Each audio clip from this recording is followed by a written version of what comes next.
اللهم اجعل جمعنا هذا جمعا مرحوما واجعل تفرقنا من بعده تفرقا معصوما ولا تجعل فينا ولا منا شقيا ولا محروما. اللهم تقبل منا إنك أنت السميع العليم وتب علينا إنك أنت التواب الرحيم.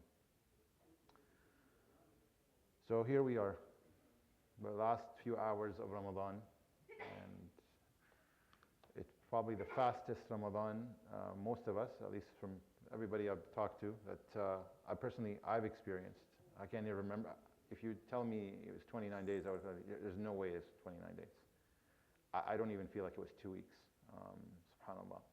But such is life, and you know, you blink, and then you open your eyes, and you're in a different phase of life, and this is a sign that we need to make sure that after Ramadan, we continue to excel, we continue to seek Allah subhanahu wa ta'ala, and always renew our intentions and clear our hearts and hasten to good deeds, because like we experienced in Ramadan, life will just skip by and we'll realize what do we have to present. And so I ask Allah subhanahu wa ta'ala to accept from all of us Ramadan. Allahumma taqabbal minna siyamana wa qiyamana wa salih a'malina.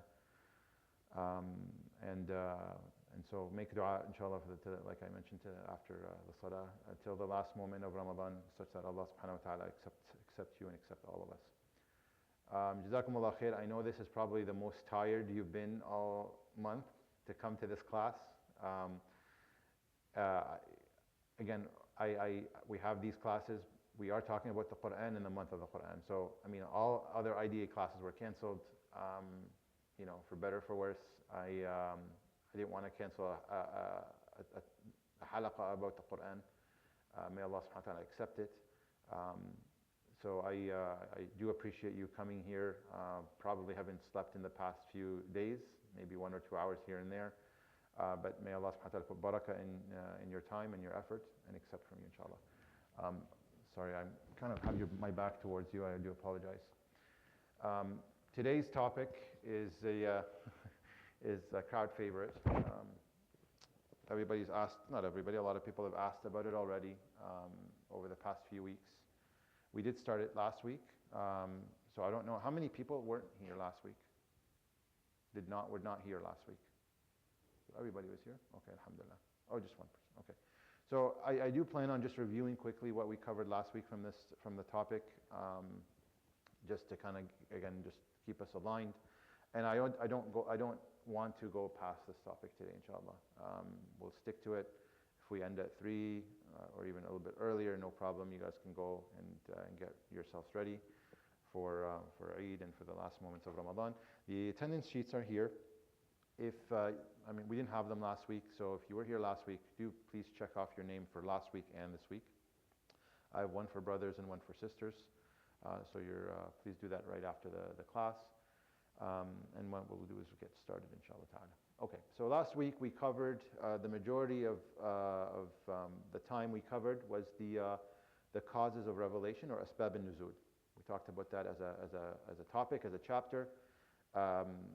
A reminder that asbab al-nuzul is the reasons or causes or incidents that have happened during the time of the Prophet ﷺ, of course, because that's when the Qur'an is revealed, that caused ayat to be revealed directly, right? So we defined what that was. What are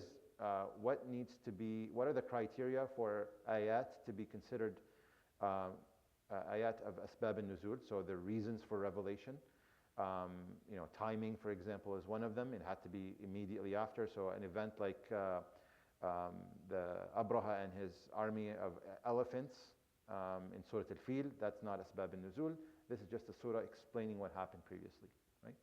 Asbab al-nuzul is an event would happen, somebody would ask the Prophet ﷺ something, the Prophet ﷺ would ask a question, and the ayat would be revealed soon after to answer or to address that incident. The example, of course, that everybody knows as well is the example in Surah An-Nur with Aisha radiallahu anha with Hadith al-Ghlif.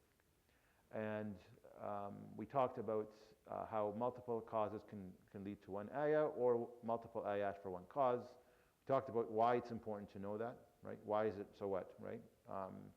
To allow for rulings and scholarly fiqhi opinions to be developed, and to understand society and how how it was as the Muslim community was developing.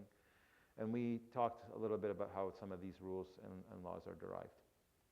We also went into today's topic. Just kind of, we wanted to give a little bit of an intro, just to kind of get people understand what we're really addressing here with abrogation and nasikh wal mansukh. So we'll cover that today, inshallah.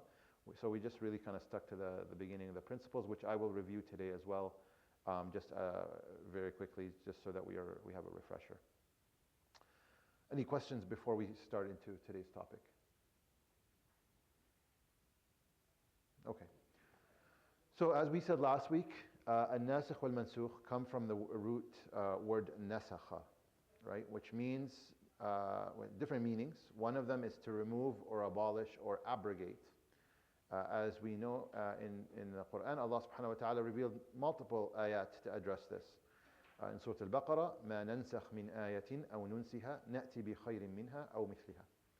That Allah subhanahu wa ta'ala says, if we ever abrogate an ayah or cause it to be forgotten, we replace it with a better or a similar one.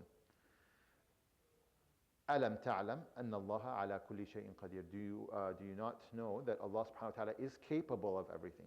And notice how Allah subhanahu wa ta'ala mentioned that His capability, subhanahu, after talking about abrogation. Because abrogation is not something anybody else could do. The Prophet ﷺ cannot abrogate himself. Abrogation is something that only Allah subhanahu wa ta'ala can do. Okay? Now, the Prophet ﷺ could be instructed, as we talked about in the very first class, if you remember, revelation, the Prophet ﷺ, وَمَا يَنْطِقُ عَنِ الْهَوَىٰ, the Prophet ﷺ does not speak out of his own desire. Things he speaks, alayhi salatu wasalam, are communicated to him by Allah subhanahu wa ta'ala. There's multiple ways to do that. There's the Quran, and then there's of course the ahadith, for example, the hadith Qudsi that we talked about. But the abrogation is something that only Allah subhanahu wa ta'ala can do, and this is important when we talk a little bit later about how the extension of meanings and rulings based on abrogation. The other meaning is, or a similar meaning, is to replace or supersede. هذا كتابنا ينطق عليكم بالحق إنا كنا نستنسخ ما كنتم تعملون is also another meaning, which is to transcribe or to copy. So it's a written record.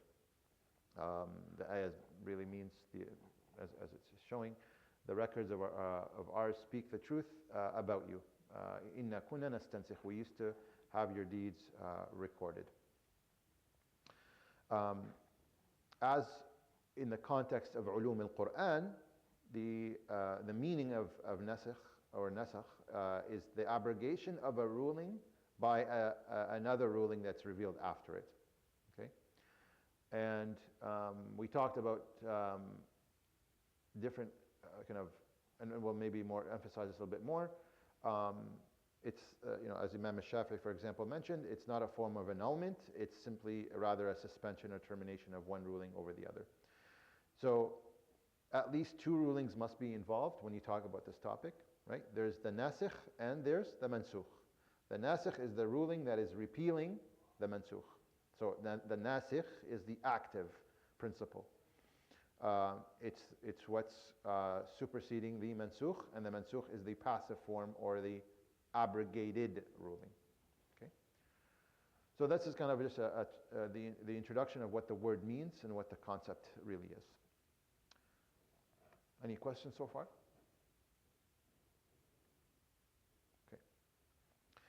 Okay. We mentioned that Allah subhanahu wa ta'ala in multiple ayat talks about this. So we talked about the ayah in Surah Al-Baqarah, but also Allah subhanahu wa ta'ala does say, وَإِذَا بَدَّلْنَا آيَةً مَكَانَ آيَةٍ وَاللَّهُ أَعْلَمُ بِمَا يُنَزِّلُ قَالُوا إِنَّمَا أَنْتَ مُفْتَرٍ. Allah subhanahu wa ta'ala says, when we replace an ayah with another, Allah subhanahu wa ta'ala knows what He reveals, they say you are just a fabricator to the Prophet. So the Prophet, Allah subhanahu wa ta'ala says to him, بَلْ أَكْثَرُهُمْ لَا يَعْلَمُونَ, but most of them do not know.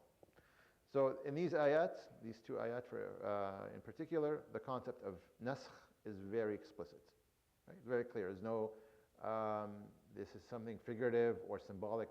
It's clear. Allah subhanahu wa ta'ala can replace ayat with other ayat, and He has the capability to do so. We mentioned some examples last week already, and there, and you know, we're covering the Quran, but it also happens in the Sunnah, and I'll give the Sunnah an example. But again, because we are talking about ulum al-Quran, we're going to be focused on the Quran, inshallah ta'ala. So Allah subhanahu wa ta'ala, initially, the Muslim battlefield, it was prohibited to flee the enemy if you were faced with 10, the ratio of 10 to 1. Right? So if you had 10 enemies to 1, that ratio, you couldn't flee the war. Right? And that's in Surah Al-Anfal.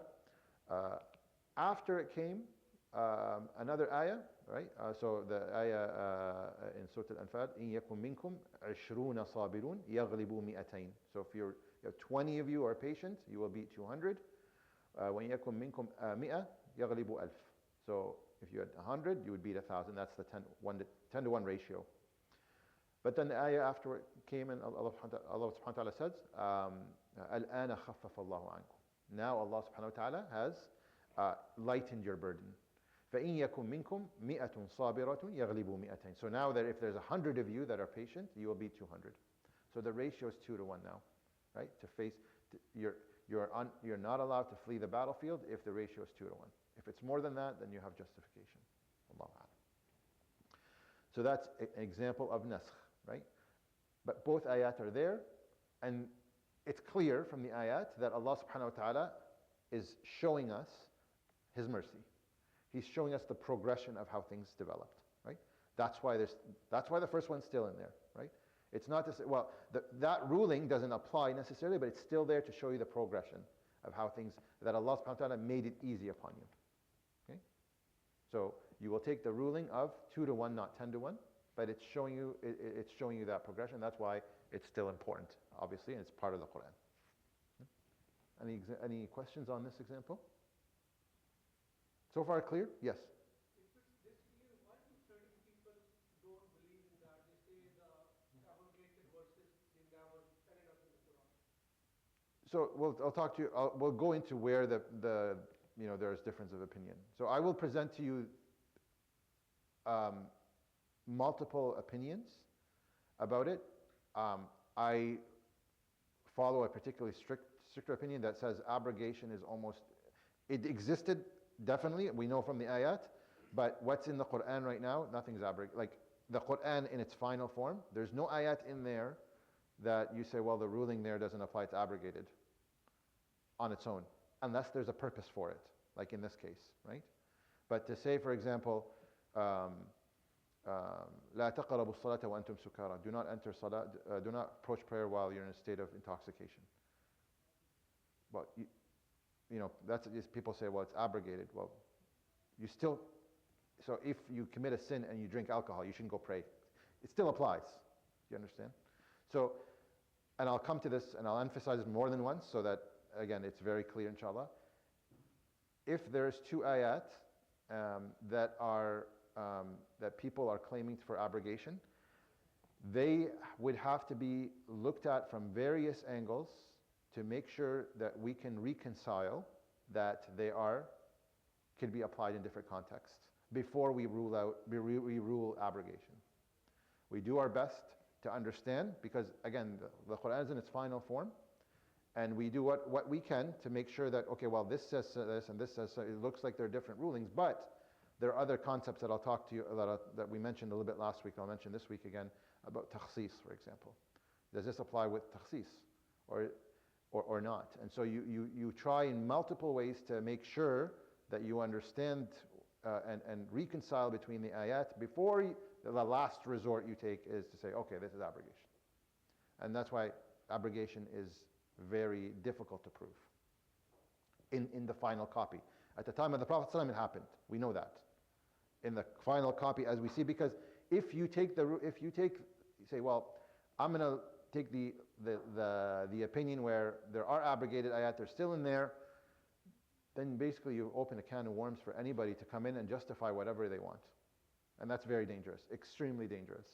And although that may be controlled now, 10, 20, 100 years from now, you've misguided people, right? And people will believe this ayah, it does not apply, well, this ayah also doesn't apply, this ayah also doesn't apply, and the whole Quran is abrogated. Like, it's a problem, right?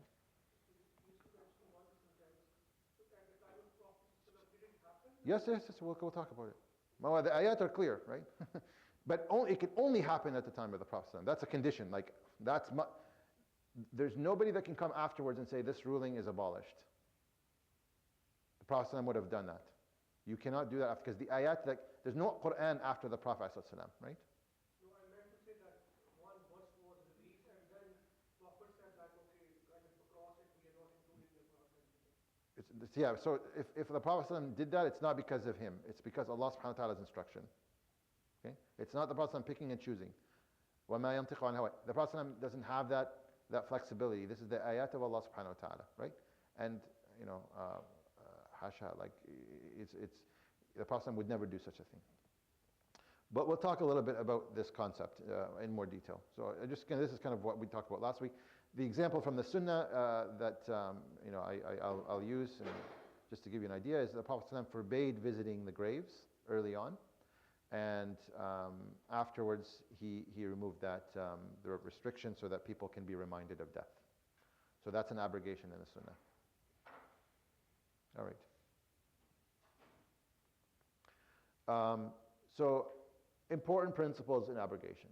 Abrogation implies that it's the first. So if it's the first ruling in Islam, that's not an abrogation. Okay, that's what we call initiation. So, for example, the example I used last week, pre-Islam, people were allowed to marry their mother-in-law. Islam came and says in Surah An-Nisa, you're not allowed to marry your mother-in-law. She's one of the women that it's haram for you to marry, like your sister, your mother, etc. That is not an abrogation because the initial ruling was not an Islamic ruling. It's a societal one. Okay? So that's an initiation, that's not an abrogation. Is that clear? Yes? So things that were practiced, that Islam came and said, no, you're not allowed to do this, is not abrogation. Okay? There's also a different phenomenon in the Quran called takhsis. And this is what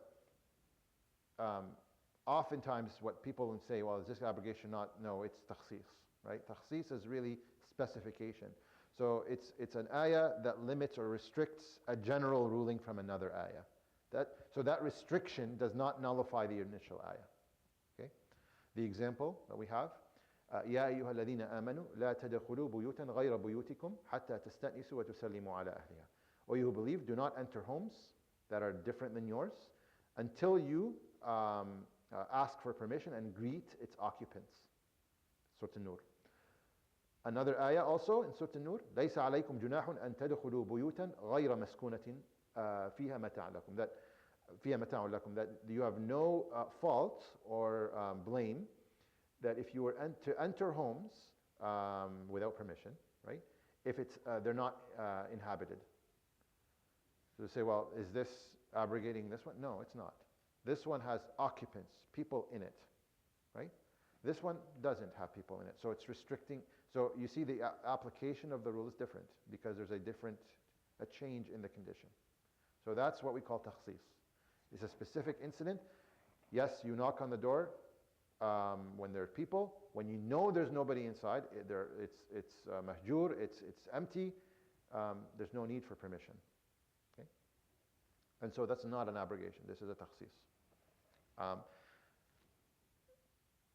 Just to kind of also give you perspective, the first few generations of the Salaf, of the righteous ancestors, they did not refer.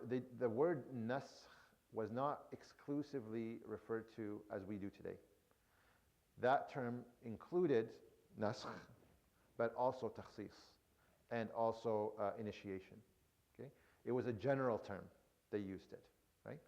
Imam al-Shafi'i, rahimahullah, afterwards restricted it to the meaning that we're talking about today, as to not cause confusion. That when we're talking about, the intended meaning within the ayat, right, that Allah subhanahu wa ta'ala specified, we're talking about that specifically.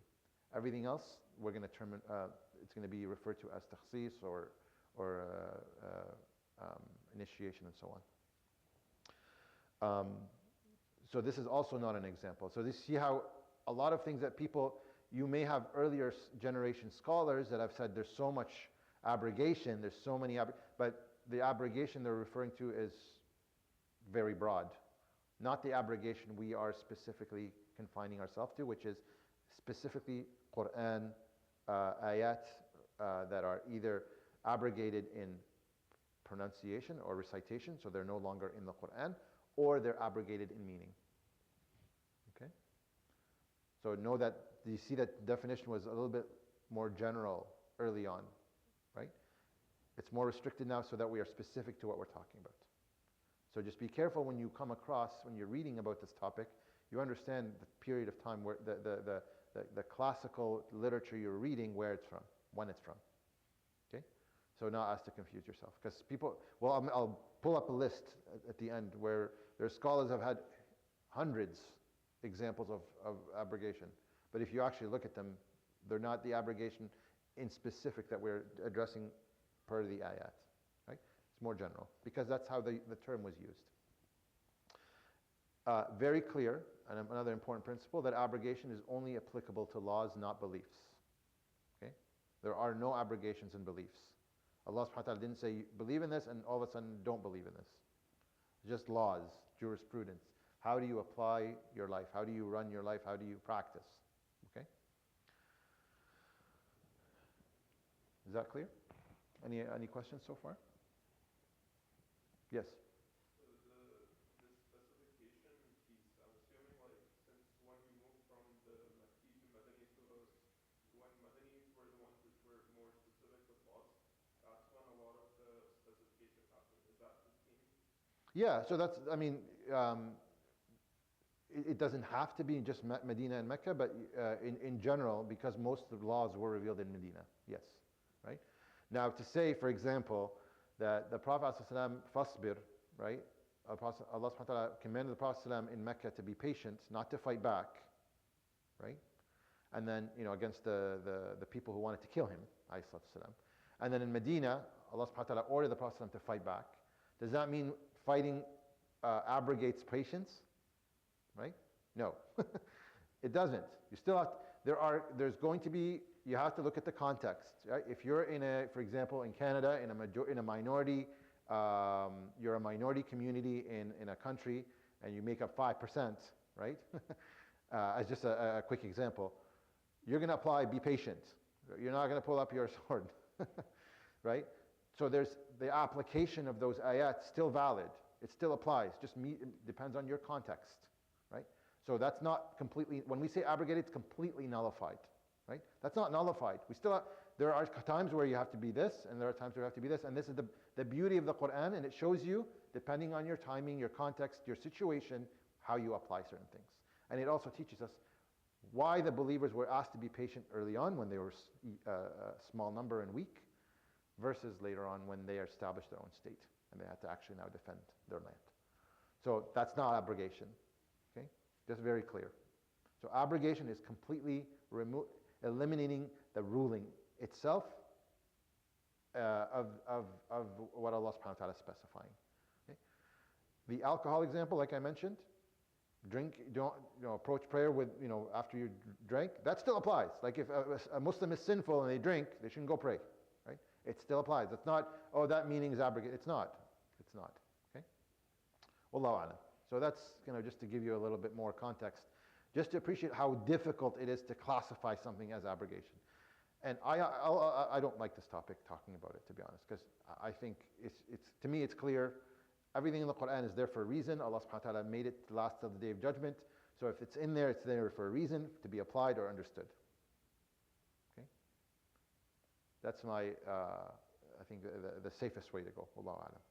All right, so let's talk about, but I will present to you the topic as a whole, and I'll do my best to make, to communicate it, inshallah ta'ala. Now, conditions for abrogation.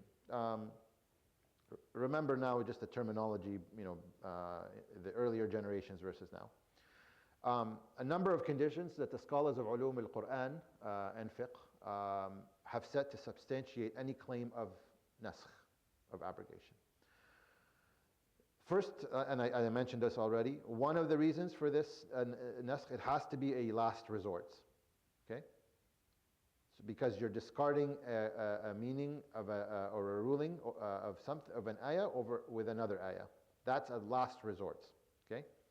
So even if you take another opinion where it's not, that it's that the scholars have said that there are abrogated ayat. Again, I think that's not the safest approach. But as long as both rulings can be applied, naskh can't be resorted to. Okay?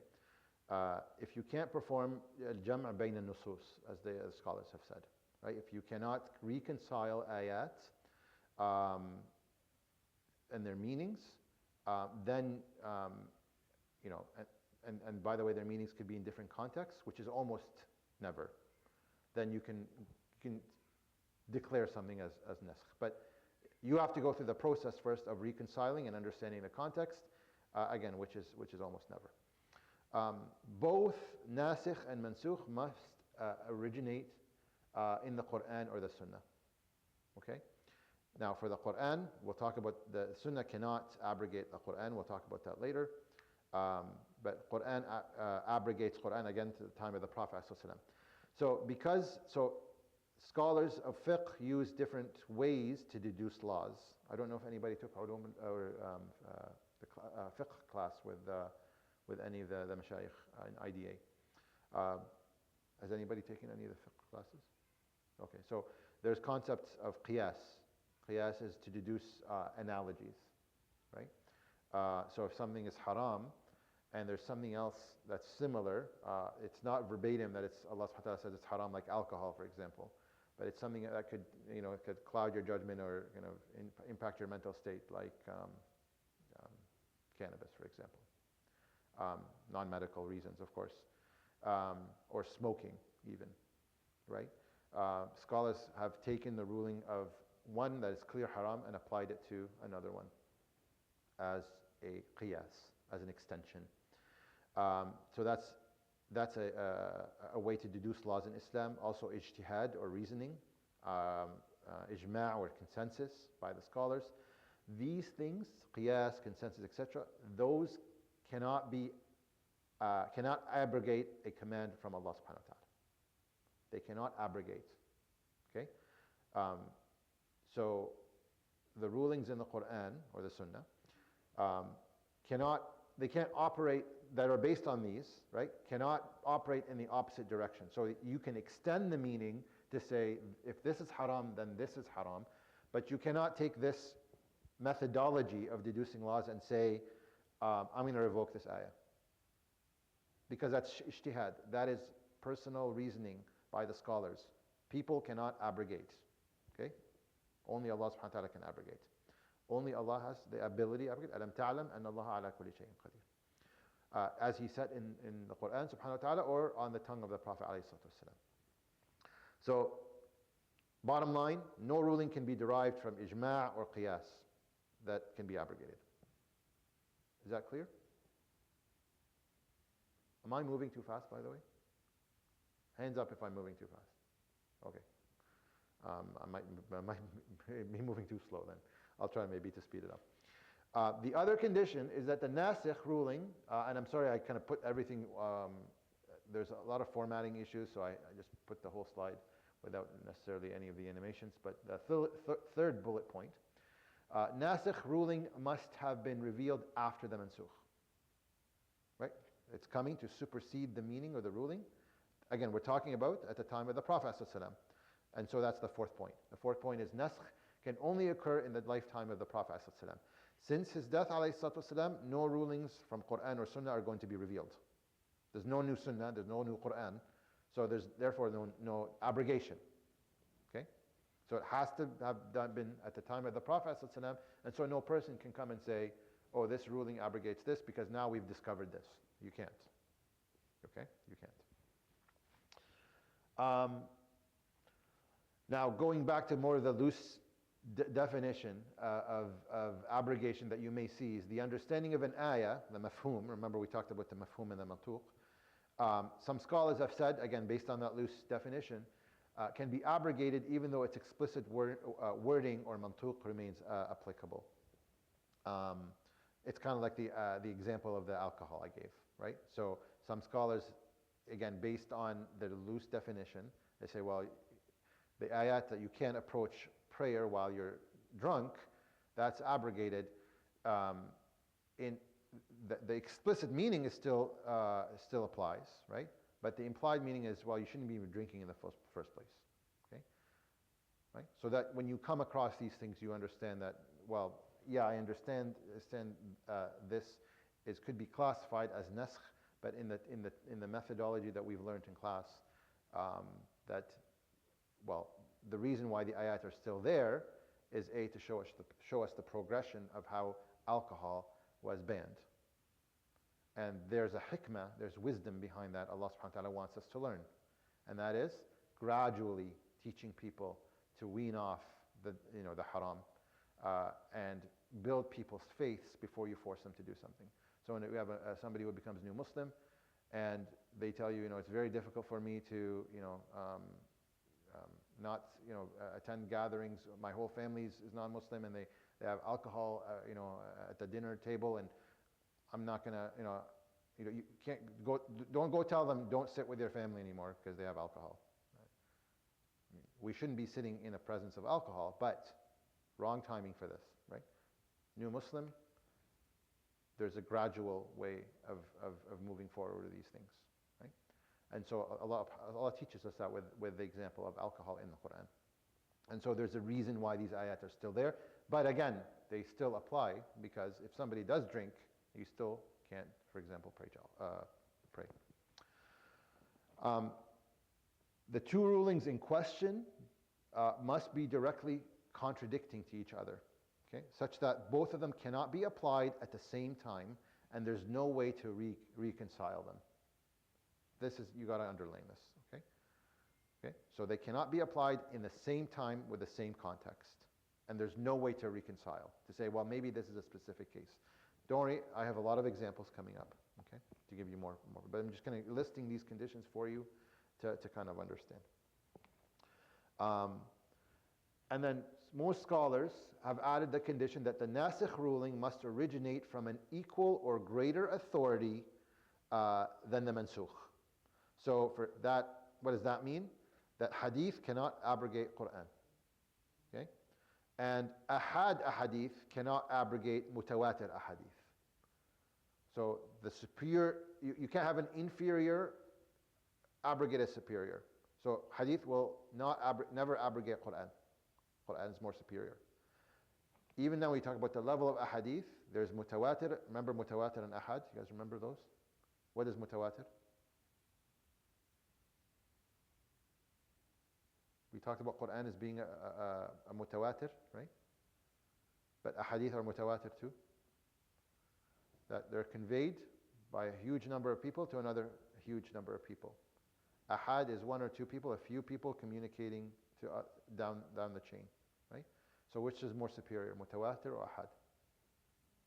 Mutawatir, right? For people to kind of plot or plan to change the Quran and wording in the Quran so that they change the meaning. It's impossible because you have all these people that know the Quran, and so all of them would have to get together and agree. Because if these people did it and you recited it, you have millions of other people say that's wrong, right? And so that's the power of mutawatir, and Quran's mutawatir. We talked about this already in week 2 or 3. So the principle here is the stronger authority, greater authority only is the one that abrogates the weaker one. The take-home message is that it's extremely difficult to prove abrogation. Okay? And when we talk about the Quran, when we say abrogation, the text in the Quran is no longer a part of the Quran, and we'll talk more about that as I give you examples. All right, so we're going to talk about 3 aspects of categories of abrogation. The first one is the sources of the nasikh and mansukh. Okay? So the Quran abrogating the Quran. Examples of this is وَالَّذِينَ يُتَوَفَّوْنَ مِنْكُمْ وَيَذَرُونَ أَزْوَاجًا وَصِيَّةً لِأَزْوَاجِهِمْ مَتَاعًا إِلَى الْحَوْلِ غَيْرَ إِخْرَاجٍ. Allah subhanahu wa ta'ala says in Surah Al-Baqarah, those who of you die and they leave widows should bequeath for them a year's maintenance without forcing them out. So the waiting period of a widow lady initially was maintained for a year after her husband passed away, that she would be taken care of for that year with his wealth. Okay? Now, the other ayah in Surah Al-Baqarah, وَالَّذِينَ يُتَوَفَّوْنَ مِنْكُمْ وَيَذَرُونَ أَزْوَاجًا يَتَرَبَّصْنَ بِأَنفُسِهِنَّ أَرْبَعَةَ أَشْهُرٍ وَعَشْرًا. That those of you who die and leave behind widows, they have to observe a waiting period of 4 months and 10 days. Now, you may say, well, okay, the first one is 1 year, the second one's 4 months and 10 days. So does the second one abrogate the first one? And so you may see, again, that in this, obviously these examples exist in this chapter, but can you reconcile between these ayat? Can we reconcile? And the scholars have reconciled and said, the first example of 1 year, that is out of goodness, this is not an obligated responsibility. Should this be available, then it could be practiced, just to help the widow out, right? From a financial perspective. But in terms of the absolute minimum that a widow has to stay and observe a waiting period at home is 4 months and 10 days. That's a social one. You cannot be shorter than that. And it does, after 4 months and 10 days, she can leave and she can get remarried. But the first one is that full year is to care for her if the finances are there and out of goodness and khayr. So we see how you can reconcile between these two ayat, whereas some scholars have said that one abrogates the other. So the 100 or the full year it seems clear from the ayah of the Quran that it is based on a financial support, not necessarily a social one. So just be mindful of these when you read them. Okay, you're going to read them and you're going to be exposed to them. But this is where I'm going to push for you to start thinking in the perspective of, can I reconcile between these ayat? Of course we can't, but have the scholars reconciled. Okay, does that make sense? Yeah.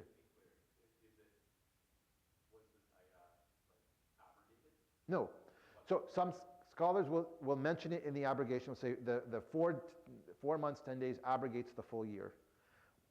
Other scholars, and this is the opinion I'm going to share with you, is that can you reconcile between these 1 year and 4 months and 10 days? And you could.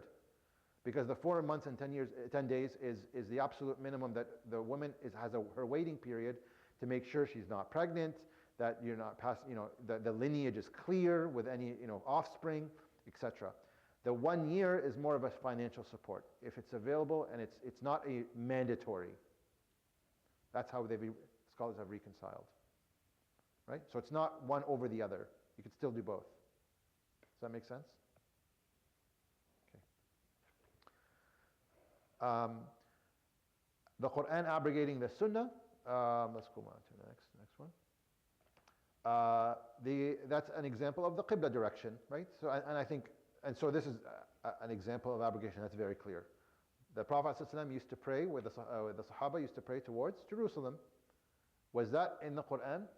That you have to pray in Jerusalem? No, but that's the Prophet ﷺ prayed towards Jerusalem with the Sahaba until the ayat came in Surah Al-Baqarah that Allah subhanahu wa ta'ala set the direction. قَدْ نَرَى تَقَلُّبَ وَجْهِكَ فِي السَّمَاءِ, right?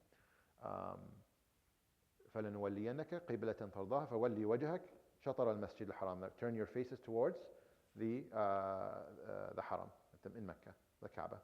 And that happened mid-prayer in Masjid Dhul Qiblatain, right? And so there's an abrogation there, right? Of the Quran is a higher authority than Sunnah, so it abrogates it.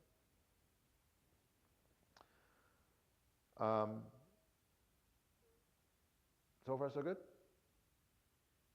The Sunnah abrogating the Sunnah, we talked about that example of visiting the graves, and Sunnah cannot abrogate Quran. We talked about that already. Okay? just for the sake of time, I'm going to keep going.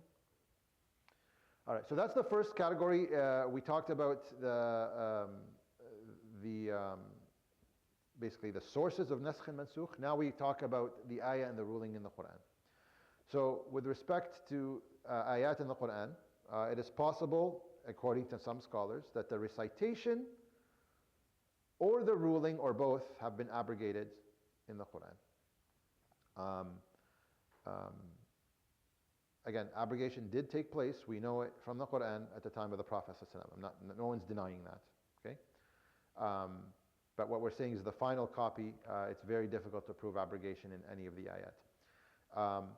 Some of the abrogated verses were the rulings, for example. So we're going to break them down into basically three classifications. Okay? The first one is the abrogation of the ruling of the ayah. So what we call, and its recitation. So you're abrogating both recitation of the ayah and the ruling. Two things. That's the first category. The second category is abrogating the ruling, not the recitation. And the third one is abrogating the recitation, not the ruling. Okay? The last two in red, I highlighted them in red. These are caution areas. Be careful, okay, to call these abrogation per the definition we talk about today. The first one, though, where the ayah, its recitation and its application are abrogated, what we call nasakh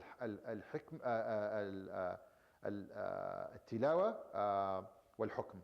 So or al-hukm and tilawa, that you abrogate the application or the ruling and the recitation. There's an example of this reported by Aisha radiallahu anha, and I think the hadith in is Sahih Muslim.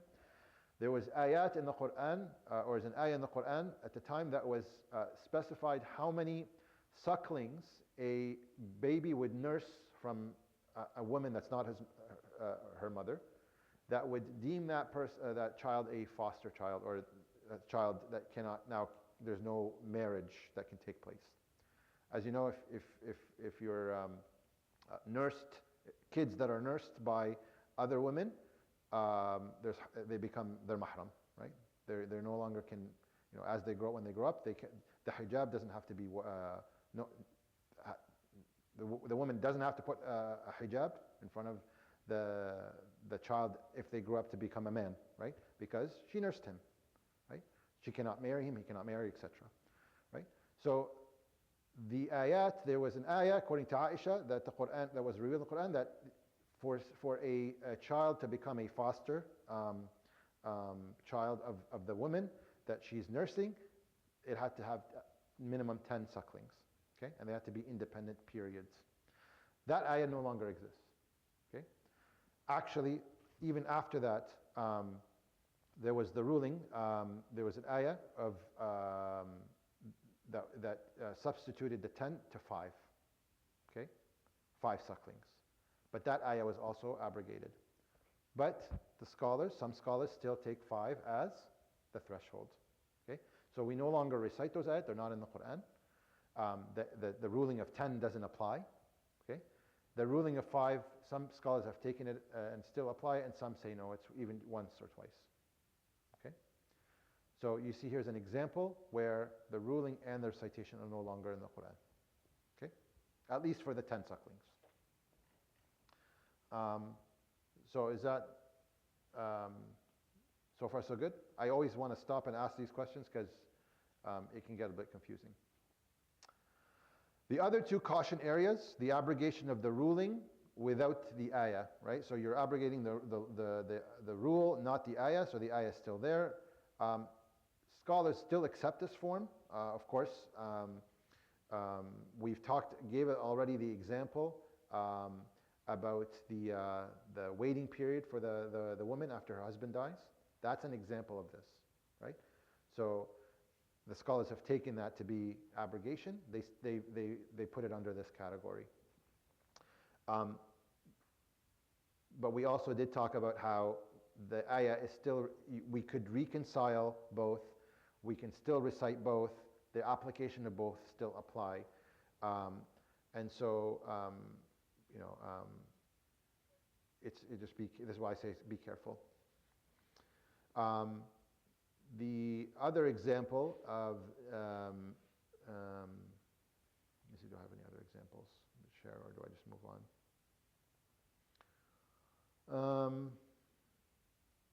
Yeah, I do have another example, I think. Let's see here. Yeah, so there's also an ayah, وَاللَّاتِ يَأْتِينَ الْفَاحِشَةَ مِن نِّسَائِكُمْ فَاسْتَشْهِدُوا عَلَيْهِنَّ أَرْبَعَةً مِّنكُمْ فإن شهدوا فأمسكوهن في البيوت حتى يتوفاهن الموت أو يجعل الله لهن سبيلا. That Allah subhanahu wa ta'ala is talking about women who commit illegal fahisha, illegal intimacy with non-married men, and they are so okay, just nisa for this. I'll explain in a bit. They need 4 witnesses to prove the case that they committed the fahisha.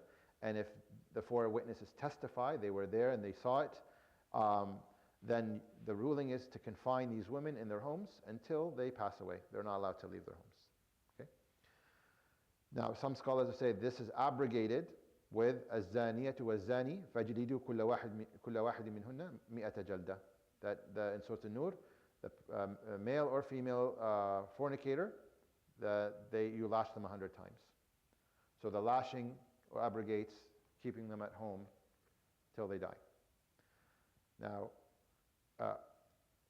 till they die, أو يجعل الله لهن سبيلا, or if Allah subhanahu wa ta'ala makes a way out for them, as what the ayah says, right? So there's still a way out of that sin.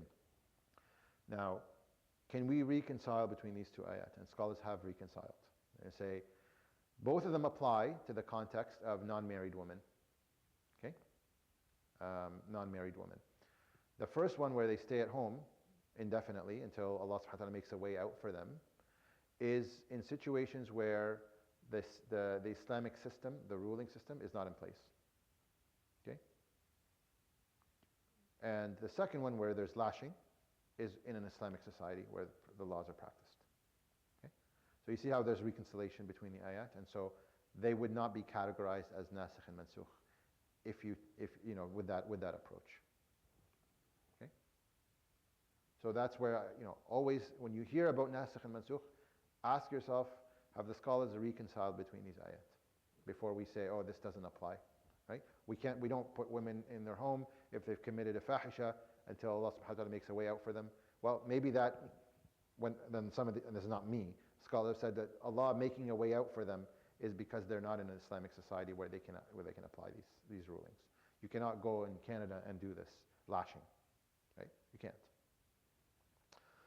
So that's another example of al-hukm, naskh al-hukm, the ruling without change, or without abrogating or eliminating the recitation of the ayat still in the Quran.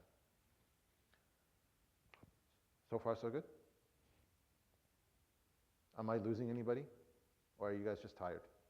Because I'm just seeing blank faces. And this is probably the least fun class I've had with engagement and topic. The other one is naskh al-tilawa dun al-hukm, so the abrogation of the recitation but not the ruling. The classical example of this is stoning, the fornicating man or woman that are married to death. Okay, so that's the had. There was an ayah in the Quran that's no longer in the Quran. It's not part of the Quran, but the ruling still applies as a had in an Islamic state that's run with the Islamic laws. What's that? Based on what if the ayah has been abrogated, it doesn't exist in Quran? So what is the basis of that? Because they continued to practice it at the time of the Prophet ﷺ, and the Prophet ﷺ did not abolish it. Okay? Now, to go into the fiqhi aspect of that topic, I will not talk about it, or I'm not qualified to do so. Right? I know that we all know that there are different accounts in the Sunnah where a woman came to the Prophet ﷺ, and she admitted her sin, and he asked someone to remain quiet, and she admitted it a second time. He made quiet. A third time, he applied the ruling. So do we know if did it happen before the abolition or after the abolition? I don't know. Okay, I don't know. This is why I mean, there's a lot of fiqh that goes into, obviously, that's derived from this, and I'm not, I don't want to talk about the fiqh. If you have fiqhi questions that come from these examples, and we did this before, we'll bring Sheikh Adnan to address your questions from a fiqhi perspective. Okay, but I will not comment on fiqhi because I'm not qualified to do that.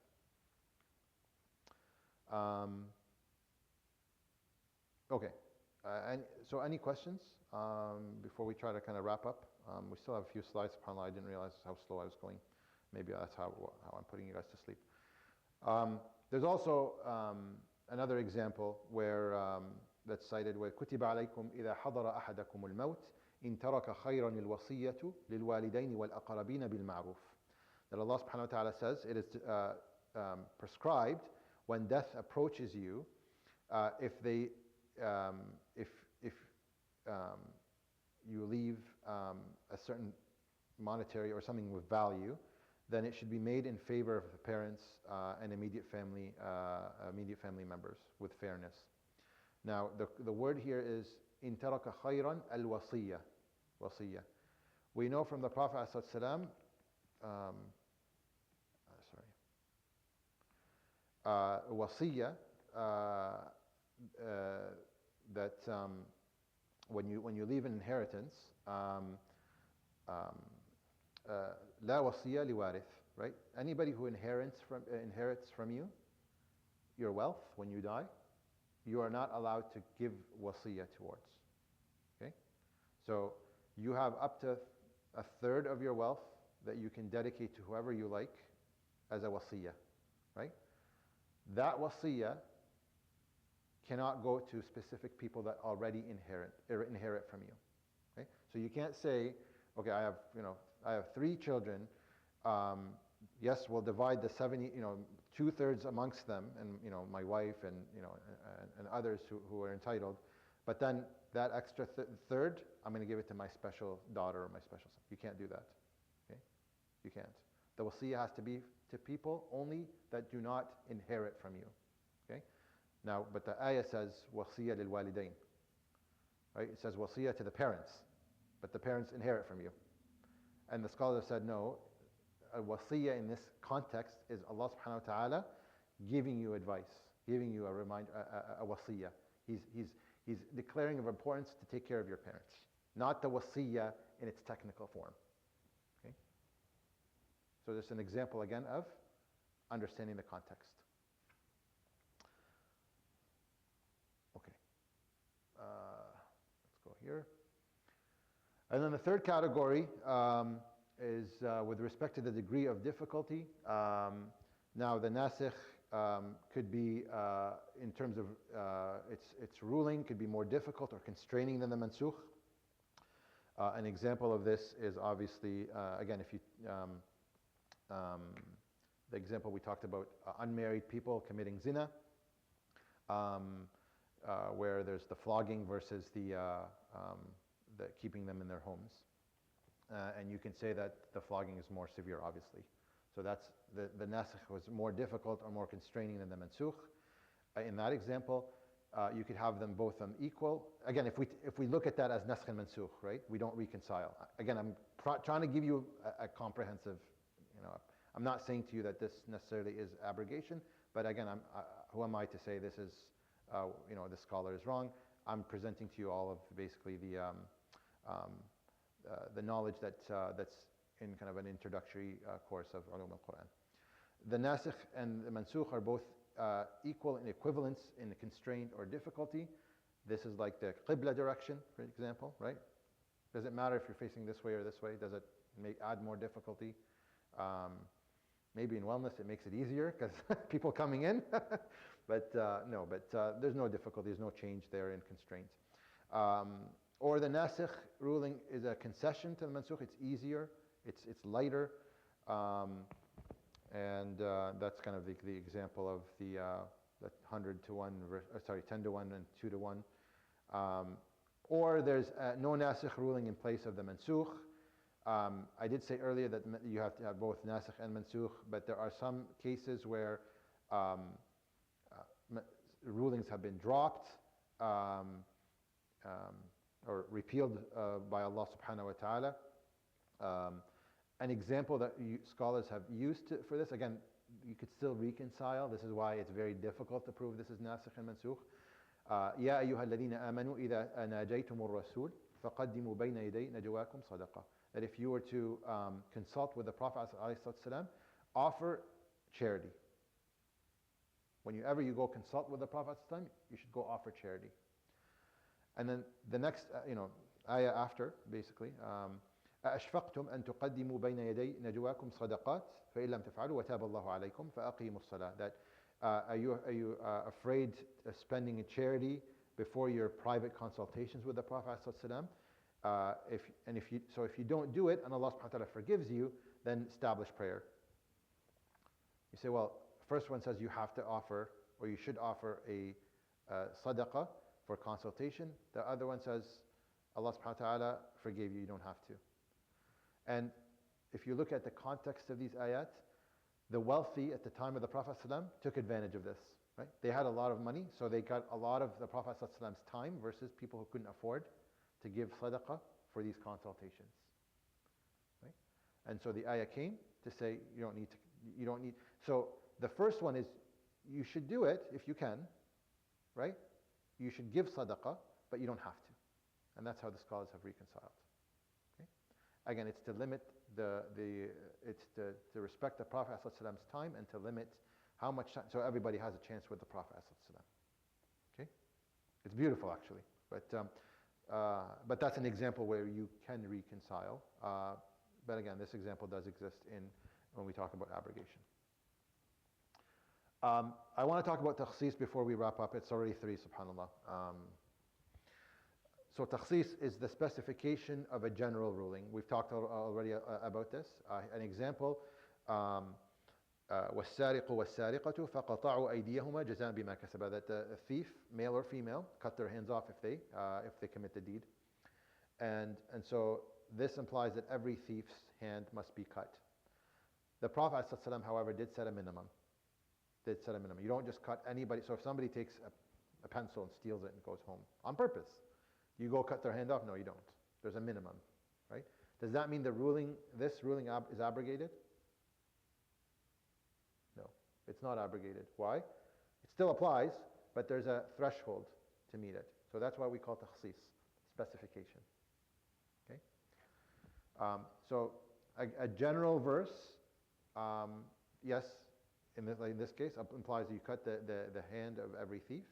But the Prophet ﷺ qualified that the thief must be stealing a certain monetary value. Takhsis is different than naskh in the following ways. It may occur with respect to matters outside of laws and rulings, so like ahkam. Naskh is totally abandoning the previous ruling, whereas takhsis is just an implementation of a previous ruling in different cases, in different ways. Naskh must have been revealed after the mansukh, but no such time restrictions apply with takhsis. Okay?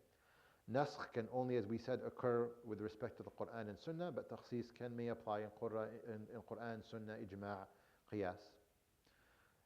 Nasikh rulings can only come, so this is derived rulings of nasikh can only come from Qur'an and or Sunnah.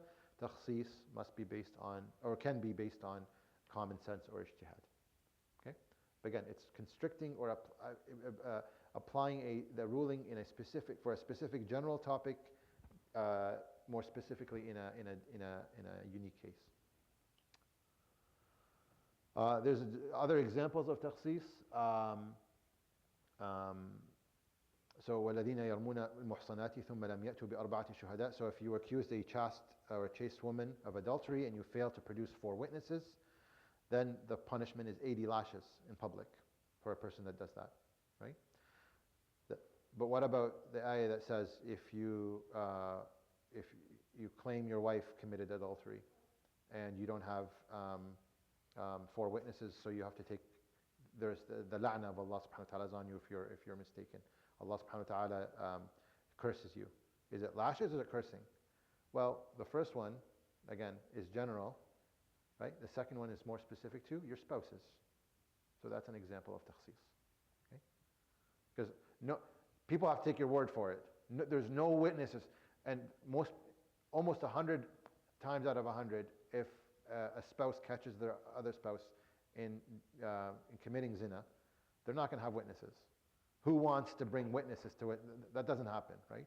And so there's a different application to that, and this is why the la'na of Allah. So he takes 4 oaths by Allah that he's truthful, and the 5th one that if he's mistaken, that Allah subhanahu wa ta'ala's curses upon him. And then وَيَدْرَوْ عَنْهَا الْعَذَابِ, but if she comes back and she responds, subhanAllah, how Allah subhanahu wa ta'ala protects also the accused without, there's no witnesses. You have to take person's word for it. That she takes, and then of course you can flip it, of course, right? But if she was accused, she takes 4 oaths by Allah that he's lying. And the 5th one is that Allah subhanahu wa ta'ala's ghadab, his anger is upon her if she's the one that's lying. So that's an example of takhsis.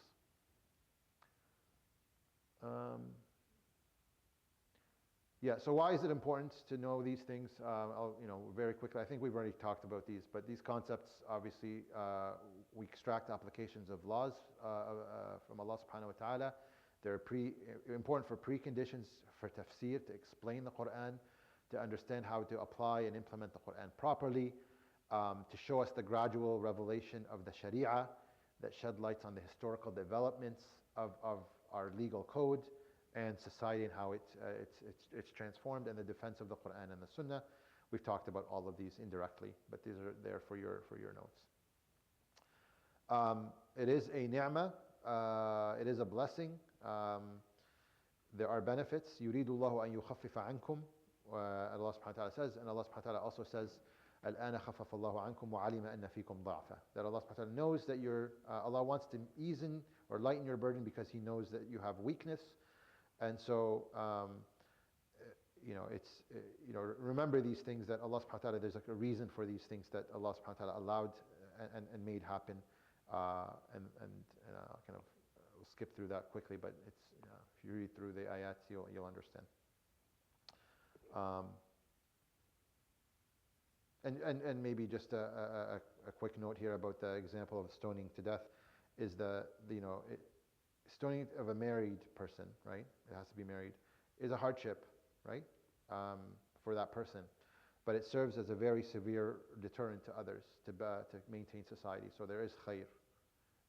We might think of these things as very harsh, but think about the fasad and people children are born out of wedlock and the mess that causes society and the diseases and so much. I mean, and we have examples of this already, right? We don't have to be convinced, but there are reasons for these laws. So I'll finish off, inshallah, with these next couple of slides, just to give you, again, the number of abrogations in the Quran based on different scholars, the difference of opinion, again, based on what the definition of abrogation means. Okay, so you might see, wow, look, like Abu Bakr al-Arabi basically had almost 300 cases of ayat that are candidates for naskh. But and so is Mustafa Zaid, for example, or Ibn al-Jawzi. So many cases in the first column of naskh and mansukh. But remember that that could include takhsis, right? That could include takhsis because of the general definition of the meaning that they were using. So there's not really an exact number of ayat, because again, if the differences of opinion of can you reconcile, can you not, is based on, again, scholarly debate, and so there's not really a fixed number. But you can see here that based on, if you kind of remove the stars and you don't look at necessarily ayat that have takhsis or even initiation, they become very rare, right? So as-Suyuti, for example, very, very few cases. And some of them, the ruling, it could still be considered abrogated, but the ruling would still apply because there's nothing that says it shouldn't be applied. Okay. So that's this. And there are books written about nasakh if you really, really want to talk about, read about this topic, if it fascinates you. There are notable authors. I've given references here. Um, it's given a lot of attention to ulum al-Quran because it causes a lot of confusion. Again, I shared with you my thoughts based, again, on scholarly opinion, is not mine. The safest way to go about this, to explain it, is that everything in the Quran today that we have is there for a reason. It's till the Day of Judgment. It's preserved, right? And so, to go in and to make a reason that this ayah no longer applies is very dangerous, very difficult to prove. And that's not something we can do. Scholars can do that. But even when you look at scholarly opinions on these ayat, look at how scholars reconciled them before you say, oh, this is not abrogation necessarily in that sense of the word. Okay, so any questions? There's just a concluding slide just to summarize what we were talking about. It is rare. There are many exaggeration of the number of ayat. Again, in today's final version of, post-Prophet ﷺ. During the Prophet ﷺ, we acknowledge it happened. Sure happened. Allah subhanahu wa ta'ala mentions it. And there's several examples we've cited. Keep in mind Allah's word is permanent, unchangeable, and very dangerous to play around with. It's the meanings.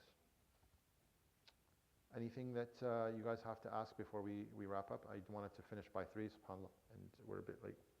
Yes?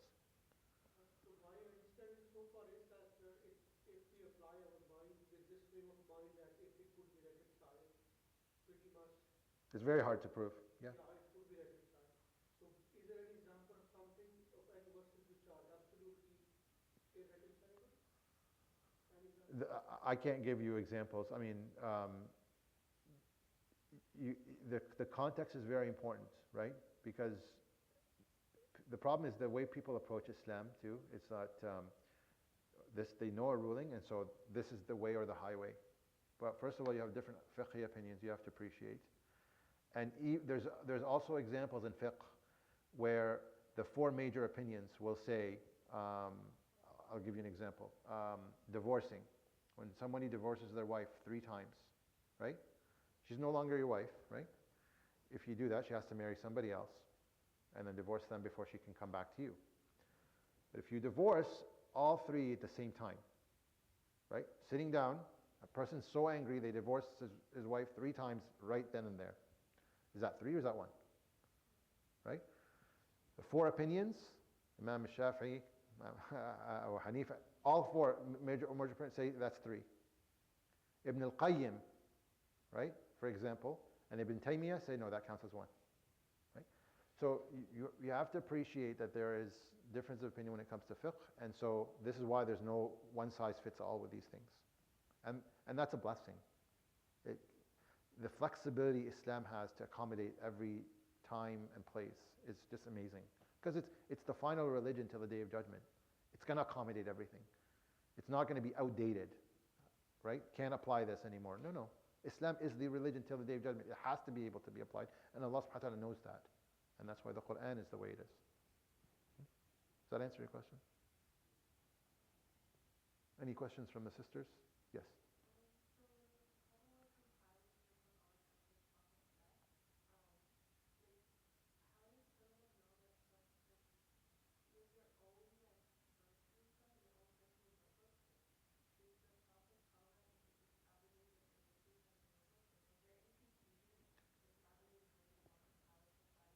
Yeah, no, good question. There was no, because the Prophet ﷺ declared that this is no longer, and it wasn't recited. And as we kind of think about the context at the time of the Sahaba and the Prophet ﷺ, the Quran wasn't, it was revealed once, nobody ever talked about this surah and ayah again. The Quran was recited day and night and day, regularly in the khutab, right, in sermons and lectures. The Prophet ﷺ taught it to the Sahaba. The Prophet ﷺ reviewed it with Jibreel every Ramadan, right? And so it was clear what was in the Quran, what wasn't at the time. So if somebody had a note, right, they would know that this is no longer part of this because it's not recited. The Prophet ﷺ said, this is not part of the Quran. This no longer applies, etc. Yeah, but that's a good question. Yeah, sometimes you just have to think about putting yourself in the situation and understanding, like, because the way people, again, maybe this is how I, growing up used to think, and maybe this is because of how I was taught when I was younger in school. You know, the way the Sahaba lived is the same way we live, right? We experience the Quran in Taraweeh once a year, and that's it. No. The Quran was, it was the masjid and the houses are all buzzing with Quran, right? And so it's like people identified what was clear and what wasn't very easily.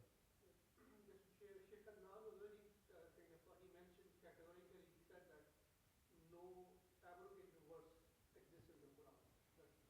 Yeah, that's basically what I'm saying to you, is that it's very difficult to prove. The final version of the Quran, because this is the final version left by the Prophet ﷺ, you can't go in and say this is abrogated. Abrogation did happen at the time of the Prophet ﷺ. That's clear.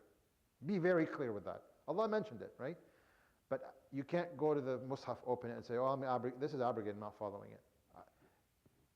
What I'm trying to show you is there's different scholars' approach on how they define things and how they explain things. The very last resort is abrogation. You have to try to reconcile. And all the examples I've given you are reconcilable, right? I didn't give you an example. You asked the question, is there anything we can't reconcile? Again, based on the opinion that Sheikh Adnan shared with you and the examples that we have, I don't know of an example where it's not reconcilable. That's why it's very difficult to prove. And that's why people have a hard time. But I hope that was useful and beneficial. Again, if you have more questions about this topic, we can certainly talk offline. Jazakumullah khair for your attendance in Ramadan. May Allah subhanahu wa ta'ala put barakah in your time. We probably will go back, because IDA classes will go back not this week, because it's Eid the following week. I think we are on Mondays, right? If my memory is correct. Where is Sunday nights? Oh, yes. So see, Sunday after Isha. Yeah. So yeah, see, I'm losing it up here. So we likely will go back to Sunday after Isha. I just don't know if it's going to be this Sunday. We just have to see when IDA classes will go back because I don't know the availability of this place. I think we'll be okay. If you don't get the emails, make sure you do reach out to figure out if we have a class this coming Sunday. We'll make sure to let you know. And if you come here anyway and you want to, you're not part of the class but you attend, you enjoy learning and listening, come for Isha, and if we're here inshallah, and we all benefit. Jazakumullah khair. Make sure you sign the attendance. Assignments, inshallah, reading assignments will be sent over email as well. سبحانك اللهم وبحمدك نشهد أن لا إله إلا أنت نستغفرك ونتوب إليك وصلى اللهم على سيدنا محمد وعلى آله وصحبه أجمعين وتقبل منا إنك أنت السميع العليم وتب علينا إنك أنت التواب الرحيم.